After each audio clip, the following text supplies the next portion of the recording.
लहर है, अभियान है, सभी राज्यों में फैली हुई है।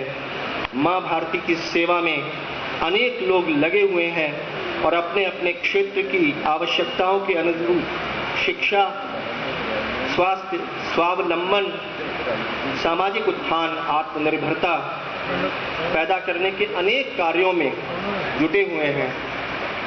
राजपुरा की शाखा ने भी अनेकों अनेक कार्य किए हैं और वे इसके लिए अनेक बधाई के पात्र हैं। चंडीगढ़ में भी सेवा भारती एक से एक बढ़ के लोगों के लिए कल्याणकारी कार्य कर रही है। मैं उनको इसके लिए प्रदीप शर्मा जी को भी हार्दिक बधाई देता हूं।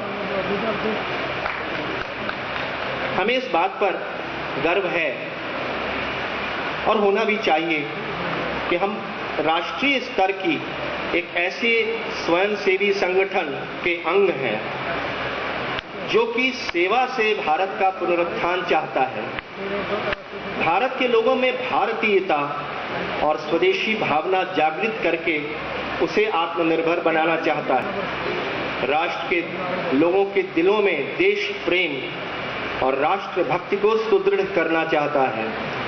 भारत में रहने वाला हर एक व्यक्ति, वो चाहे किसी भी धर्म का हो, जाति या संप्रदाय का हो, उसको भारतीय होने में गर्व हो, आत्मविश्वास हो और वो अपने देश के कल्याण के लिए, इसे सबल बनाने के लिए यदि निस्वार्थ भाव से कार्य करेगा, जैसा कि सेवा भारती कर रही है, तो कुछ भी मुश्किल नहीं है कि हम अपनी सेवा भावना को अपने देश तक ही सीमित न रखकर वसुधैव कुटुंबकम की विचारधारा के अनुरूप पूरे विश्व को अपनी विचारधारा का कायल और अनुकरण करने वाला न बना सके। सेवा के आज के इस दौर में मैं ये भी कहना चाहूंगा कि कुछ शब्द समानार्थक होते जा रहे हैं। सहयोग, सहायता, सहानुभूति, दया, करुणा, विवेक, ये सारे शब्द ऐसे हैं जो जुड़ गए हैं सेवा भारती के दायरे में। और ये शब्द केवल शब्द नहीं है, मानव का मानवता के प्रति दृष्टिकोण है, मानवीय संवेदना है, दिल की भावनाएं हैं। हर मनुष्य में ये भावनाएं होती तो हैं, लेकिन इसको जागृत करने में कुछ समय जरूर लगता है। निरंतर प्रयास की आवश्यकता रहती है, पर एक बार जागृत हो जाए तो ये हमारे जीवन की शैली और हमारी दिनचर्या में शामिल हो जाती है। सेवा हमारे लिए एक साधना होनी चाहिए। आप जानते हैं, ईश्वरीय सत्ता इंसान में बसती है और जनमानस इस अपार शक्ति का ही एक अंग है।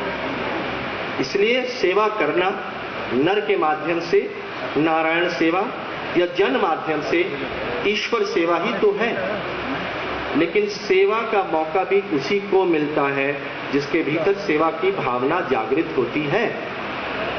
ऐसा व्यक्ति स्वयं भी निस्वार्थ होकर सेवा का अवसर ढूंढ ही लेता है। कहीं ना कहीं, किसी न किसी क्षेत्र में, अपने घर में, अपने वृद्धजनों की सेवा करके, अपने परिवार की सेवा करके, अपने मोहल्ले की सेवा करके या सभी समाज के सदस्यों की सेवा करके वो ढूंढ ही लेता है। तो सेवा ही एक ऐसा क्षेत्र है या ऐसी लहर है जो नदी की भांति मानव मन में तरंगित होती है और निस्वार्थ भाव से व्यक्ति सेवारत हो जाता है। सेवा से मानसिक संतोष उत्पन्न होता है और वही ईश्वरीय सत्ता के साथ जोड़े रखता है।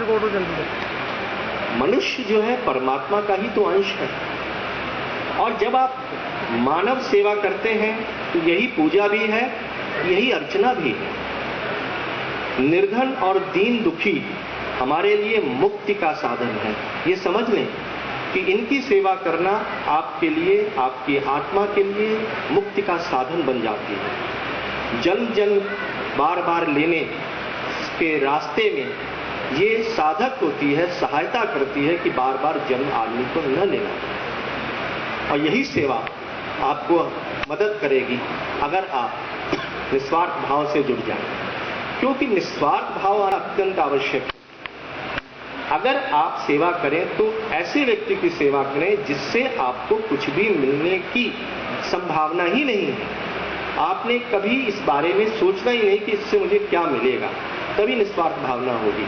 अगर आप मंदिर के बाहर जाके जो गरीब बच्चे खेलते रहते हैं उनको पढ़ाएं या उनको कुछ साधन दें, तो आप ये समझ लीजिए कि उनसे आपको कुछ नहीं मिलने वाला है, तभी निस्वार्थ सेवा हो। अब परमात्मा का जो एक अंश इस दुनिया में सुखी है, दूसरा दुखी है, एक हर्ष में है, एक विषाद में है, एक पर्वत की ऊंचाई पर है, एक खाई में बैठा है। तो परमात्मा कैसे खुश रह सकता है कि ये देखकर कि एक अंश तो सुखी है, एक अंश दुखी है। इसी की वजह से अनेकों युद्ध और लड़ाइयाँ हुई, क्योंकि मानव में ये जो असमानता है उसकी वजह से ही असंतोष उत्पन्न होता है और लड़ाइयाँ होती हैं।